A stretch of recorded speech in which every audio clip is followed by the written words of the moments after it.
नमस्कार बंधुरा welcome back to my channel. आज के हलो सोमवार। आज के आमी सकाल 11टा থেকে আমার ব্লগটা স্টার্ট করছি। এখানে দেখতে পাচ্ছেন প্রসাদ, তো প্রসাদ নিয়ে এসেছে আমার ছোট ভাগনা। ওর পাশের বাড়িতে নাকি কালী পুজো হয়েছিল, সেই প্রসাদ। তো প্রসাদ দিয়ে চলে গিয়েছে। তারপরে আমরা সবাই খেলাম। এখন আমি দুপুরে রান্না বসিয়েছি। তো এখানে লাউয়ের ঘন্ট, তারপরে এই যে ধনে শাক, এগুলো রাখা আছে। তো আজকে আমার আর কি ননদ আসার কথা, তো এখানে ওকে একটু ভিডিও করতে বলেছি। ও একদম সব ভিডিও করছে, আর আমি কি কি বাটাবাটি করব সেটার ভিডিও করে নিয়েছে। তো এখন আমি রান্না করছি। তারপরে একবারে রান্না কমপ্লিট হওয়ার পর তোমাদের সাথে দেখা হচ্ছে। আর কি কি রান্না করছি সেটা তো অবশ্যই তোমরা দেখতে পাবে। তো এখন দুপুর 3টা নাগাদ বাজে, আমার রান্না কমপ্লিট। তোমাদের দাদাভাই একটু খেয়ে চলে গিয়েছে, আমার শাশুড়ি মাও খেয়ে নিয়েছে। তো এখানে আছে ভাত, তারপরে যে এখানে একটু শাক আর বেগুন ভাজা, তারপর করেছি মাছের মাথা দিয়ে লাউয়ের ঘন্ট, আর এখানে রয়েছে বাটা মাছ ভাজা আর কি। বাটা মাছের একটু কালিয়ে করেছি, তো কয়েক পিস ভাজা রেখে দিয়েছি। তো সব যেহেতু বাড়িতে আমরা 3জন মেম্বার, দুজনেরই খাওয়া হয়ে গেছে, তো আমি এখন বাকি আছে, তো আমার ভাত বেড়ে নিয়েছি। তো এখন আমি খাবো। তারপর বলো তো কি বন্ধুরা, আমার খাওয়া দাওয়া কমপ্লিট। এখন মানে বিকেল 4টের মতো বাজে। দেখো আকাশে কি হাওয়া উঠেছে।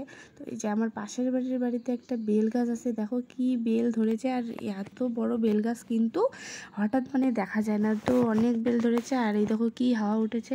আর আমাদের ঘরে কিন্তু বন্ধুরা এখন ফ্যান নেই, কি বলবো, যেহেতু নতুন ঘর, নতুন শীতের সময় ঘর আর কি ছিল, আর বিয়ে হয়েছিল তো আমাদের মাঘ মাসে। তো এখন আর কি ফ্যান আনবো কাল পরশুর মধ্যে, তোমরা দেখতেই পাবে। আর দেখো আমি নাইটিটা ছেড়ে আর কি শাড়ি পরে নিয়েছি, কারণ আমার ননদ আসার কথা। আর কি আবার ননদ আবার তার ননদকে নিয়ে আসবে, তাই আর কি নাইটি পরে নেই, শাড়িটা পরে নিয়েছি, যেহেতু নতুন একটা ব্যাপার। তো সবাই তো জানো 5টা নাগাদ বাজে। ওরা তো 4টার সময় আসার কথা ছিল, কিন্তু অলরেডি 5টা বেজে গিয়েছে। তারপর বলো তো কি, একটু ওয়েট করতে করতে দেখি ওরা এসেছে। তো যেহেতু ওই যে আগের ঘরে ওখানে মা দাঁড়িয়েছিল, তাই ওরা আসার পথে ওখানে দাঁড়িয়ে পড়েছে, মার সাথে কথা বলতেছে। আর এদিকে ওরা বাড়ির জন্য নিয়ে এসেছে মিষ্টি আর চুড়ি। তো ওরা যেহেতু আসলো সন্ধ্যের সময়, তখন তো আর কি ভাত খাওয়ার সময় না, সন্ধে হয়ে গেছে, তাই ওদের দুজনকে একটু প্রথমে চা করে দিলাম। তারপর টিফিন দিলাম। তো টিফিনে ছিল সিঙ্গাড়া, লাড্ডু, মিষ্টি, এগুলোই ছিল। তারপর আমরা সবাই হাসাহাসি গল্প করতেছি, কিন্তু আমার বদ্দির কথা মনে পড়ে গেল। তারপর বদ্দিকে ফোন করলাম যে তুমি একটু আসো, তারপর যাবা এখন গল্প সল্প করে। তো দিদি তো একদম সবার কথা শোনে, তো যেহেতু কাছেই বাড়ি, তাই তাড়াতাড়ি রেডি হয়ে চলে আসলো। তো সবাই এখানে আড্ডা দিচ্ছি। আর দিদি আর কি মেজদি বদ্দি এসেছে আওয়াজ শুনে, পাশের বাড়ির আর কি বৌদি, তারপরে জেঠিমা কাকিমা কি হয়, কে কি হয়, এটা আমি এখন ক্লিয়ার বলতে পারতেছি না, কারণ বন্ধুরা আমি এখনও জানি না, আর কারো বাড়িতে এখনও তো আমি জানিনি। তো সবাই এই যে ঘরে এসেছে, আর এখানে এই যে সবাই পান সুপারি খাচ্ছে।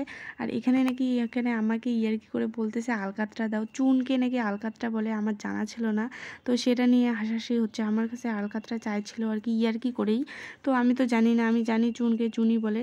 যাই হোক, এটা নিয়ে আর কি সবাই হাসাহাসি করছে আর মজা করছিলাম। তারপরে যে সবার জন্য পরে একটু লাল চা করেছি, যেহেতু সুন্দর সবার নাকি সিঙ্গাড়া লাল চা খাওয়ার ইচ্ছে ছিল। তো সবাই খাওয়া দাওয়া করলাম। তো গল্প করতে করতে বন্ধুরা কখন যে 8টা বেজে গেছে বুঝতেই পারিনি।